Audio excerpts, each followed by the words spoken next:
PM Narendra Modi ने दूसरी बार प्रधानमंत्री पद की शपथ ली।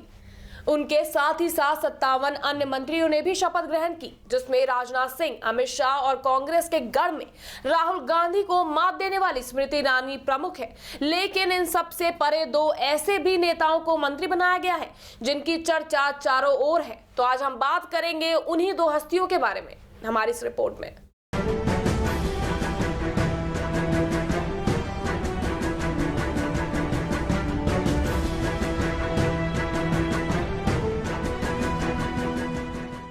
मोदी कैबिनेट में कल दो ऐसे चेहरे शामिल हुए जो दोनों एक दूसरे के विपरीत हैं। एक अपने राजनीतिक अनुभवों के लिए प्रसिद्ध हैं, तो वहीं दूसरा अपनी सादगी के लिए मशहूर। लेकिन खास बात यह है कि ये दोनों ही चर्चा का विषय हैं। जी हाँ, हम बात कर रहे हैं ओडिशा के मोदी जैसी ख्याति वाली शख्सियत प्रताप चंद्र सारंगी और सुब्रमण्यम जयशंकर की। पहले हम जानेंगे सारंगी के बारे में, जिसके राष्ट्रपति भवन में पहुंचते ही चारों ओर तालियों की धुन बजने लगी। सारंगी को सूक्ष्म, लघु और मध्यम उद्यम मंत्रालय के साथ पशुपालन, डेयरी और मत्स्य पालन मंत्रालय दिया गया है। सारंगी ओडिशा के बालासोर लोकसभा सीट से सांसद चुने गए हैं।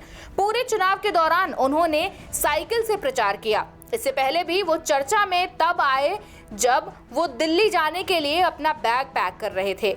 ये उनकी सादगी ही थी जिसने उन्हें संसद तक पहुंचाया है।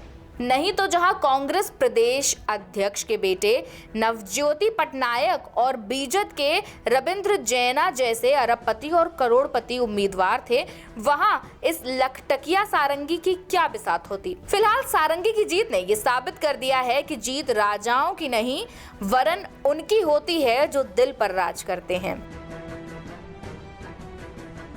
अब बात करें सुब्रमण्यम जयशंकर की। पद्मश्री से सम्मानित एस जयशंकर ने मोदी सरकार में मंत्री पद की शपथ ली। 64 वर्षीय जयशंकर 1977 में भारतीय विदेश सेवा में शामिल हुए थे। उन्होंने संयुक्त राज्य अमेरिका, चीन और चेक गणराज्य में भारतीय राजदूत और सिंगापुर में उच्चायुक्त के रूप में कार्य किया।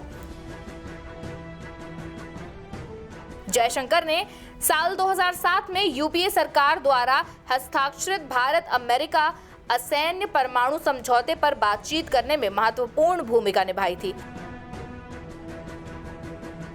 इसके अलावा भारत और अमेरिका के बीच देवयानी खोब्रागड़े विवाद को सुलझाने में भी जयशंकर की अहम भूमिका थी। भारतीय राजनयिक जयशंकर जनवरी 2015 से जनवरी 2018 तक देश के विदेश सचिव भी रहे। उन्होंने चीन के साथ बातचीत के माध्यम से डोकलाम गतिरोध को हल करने की मदद भी की थी। इसी को लेकर पहले से ही कयास लगाए जा रहे थे कि उन्हें विदेश मंत्री भी बनाया जा सकता है।